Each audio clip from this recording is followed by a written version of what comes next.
ஒரு சிறுவன் மாங்காய் தோப்புக்குள்ள ரொம்ப சோகமா நடந்து போகும்பொழுது அப்போ ஒரு தாத்தா அவனை கூப்பிட்டு, டேய் ராமு, எதுக்காக சோகமா இருக்க அப்படின்னு கேட்கிறாரு. அதுக்கு அவனும், தாத்தா, எல்லாருமே சொல்லுவாங்க நம்ம வாழ்க்கையில ஜெயிக்கணும்னா ஒன்று படிப்பு தேவை, இல்லைன்னா திறமை தேவைன்னு. ஆனா எனக்கு படிப்பும் வரல, எனக்குள்ள என்ன திறமை இருக்கணும் தெரியல.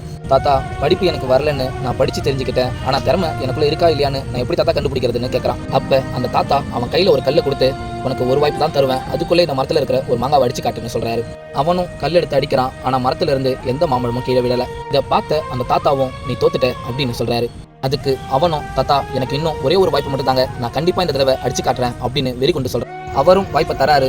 அவனும் இந்த தடவை மாம்பழத்தை சரியா அடிச்சிடறான். இதை பார்த்துட்டு அந்த தாத்தாவும், மாங்காய் அடிக்கிறதுன்றது சாதாரண விஷயம் தான், ஆனா அந்த மாங்காவை குறிப்பாத்து அடிக்கிறதுன்றது அது உன்னோட திறமை அப்படின்னு சொல்றாரு.